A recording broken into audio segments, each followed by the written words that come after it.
Pada era Jokowi ini terdapat dua periode. Periode yang pertama yaitu Joko Widodo dan Yusuf Kala pada tahun 2014 sampai 2019.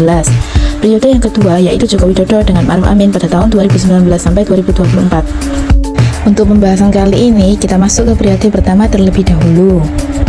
Nah, bagaimana sih kondisi politik, kondisi ekonomi, serta kondisi sosial budaya pada periode pertama pada saat itu? Nah, yang pertama kondisi ekonomi. Pertumbuhan ekonomi di Indonesia mencatatkan pertumbuhan ekonomi yang stabil selama periode tahun 2014 sampai 2019. PDB meningkat dari 890,81 miliar USD pada tahun 2014 menjadi sekitar 1,37 triliun USD pada tahun 2023, menjadikan Indonesia salah satu ekonomi terbesar di dunia. Tantangan masih ada, terutama terkait ketimpangan ekonomi dan korupsi. Pembangunan infrastruktur proyek strategis di Indonesia seperti pembangunan jalan tol, pelabuhan, dan bandara dilakukan untuk meningkatkan konektivitas antar wilayah dan mendorong pertumbuhan ekonomi, meskipun masih ada disparitas pembangunan antara Jawa dan luar Jawa. Yang kedua, kondisi politik. Penurunan indeks demokrasi. Selama periode pertama ini, Indonesia mengalami penurunan dalam indeks demokrasi, terutama dalam kebebasan sipil dan partisipasi politik.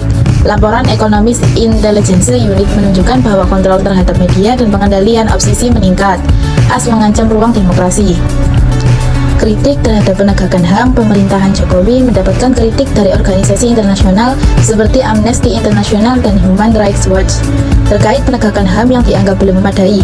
Beberapa kasus pelanggaran seperti hilangnya aktivis belum terpecahkan. Tindakan represif terhadap aktivis dan jurnalis menunjukkan adanya pembatasan kebebasan berpendapat. Komnas HAM mencatat meningkatkan pelanggaran hak atas kebebasan berekspresi selama periode ini. Yang ketiga, kondisi sosial budaya. Yang pertama, pendidikan, yaitu Kartu Indonesia Pintar atau KIP. Program yang ditujukan untuk meningkatkan akses pendidikan bagi siswa dari keluarga yang kurang mampu. Ini termasuk bantuan biaya pendidikan untuk SD, SMP, dan SMA. Peningkatan kualitas pendidikan, upaya yang dilakukan untuk meningkatkan kualitas guru dan infrastruktur sekolah melalui berbagai program pelatihan dan pembangunan fasilitas pendidikan. Yang kedua, kesehatan. Jaminan Kesehatan Nasional atau JKN, yaitu program pemerintah untuk memberikan akses layanan kesehatan bagi seluruh masyarakat Indonesia dengan fokus pada penyediaan layanan kesehatan yang terjangkau.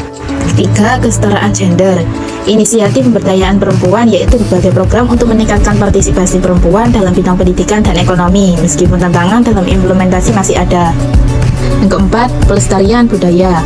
Festival budaya, yaitu pemerintah mengadakan festival dan acara budaya untuk melestarikan warisan budaya lokal dan meningkatkan kesadaran masyarakat. Nah, setelah itu kita masuk ke periode kedua pada era Joko Widodo dan Ma'ruf Amin pada tahun 2019 sampai 2024 hingga saat ini. Untuk pembahasan kali ini, yang pertama yaitu kondisi politik.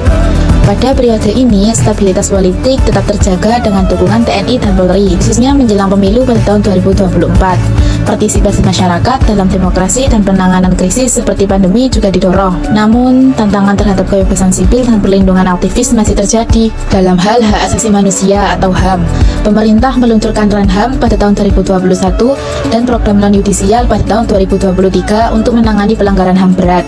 Meski ada kemajuan, serangan terhadap pembela HAM masih menjadi ancaman. Yang kedua, kondisi ekonomi. Hingga tahun 2023, pertumbuhan ekonomi di Indonesia tetap stabil di sekitar 5%. Meskipun terpengaruh oleh pandemi COVID-19, program pemulihan ekonomi dan hilirisasi sumber daya alam menjadi fokus utama. Namun, tantangan seperti inflasi dan biaya logistik tetap ada. Banyak proyek infrastruktur dilanjutkan, termasuk jalan tol, bandara, dan fasilitas publik lainnya. Meskipun beberapa target mengalami kemunduran, pemerintah terus berupaya untuk meningkatkan konektivitas dan mendukung pertumbuhan ekonomi. Yang ketiga, kondisi sosial budaya. Pendidikan. Program KIP Kuliah memberikan akses pendidikan tinggi lebih dari 1 juta mahasiswa yang kurang mampu. Program guru penggerak juga diluncurkan untuk meningkatkan kualitas guru dan pendidikan. Pembangunan manusia, yaitu program Merdeka Belajar memperbaiki kurikulum dan kualitas pembelajaran. Ada juga peningkatan pelatihan vokasi untuk menyesuaikan keterampilan lulusan dengan kebutuhan industri. Kesetaraan gender. Program pemberdayaan perempuan dan perlindungan anak mendukung akses perempuan ke ekonomi dan pengambilan keputusan, serta strategi nasional untuk mengurangi kesenjangan gender di sektor kesehatan, pendidikan, dan ekonomi. Kesimpulan dari dua periode pemerintahan Jokowi pada tahun 2014 sampai 2024. Ekonomi Indonesia tumbuh stabil meski menghadapi tantangan, ketimpangan, dan pandemi. Pembangunan infrastruktur besar-besaran, termasuk jalan tol dan digitalisasi menjadi fokus utama. Sementara program hilirisasi sumber daya alam juga ditingkatkan. Di bidang politik, meski stabilitas tetap terjaga, terjadi penurunan dalam kualitas demokrasi dan masih ada tantangan dalam penegakan HAM. Pada aspek sosial budaya, pendidikan diperkuat melalui program seperti Kartu Indonesia Pintar dan KIP Kuliah, serta fokus pada pemberdayaan perempuan dan peningkatan kualitas sumber daya melalui program vokasi dan kesetaraan gender.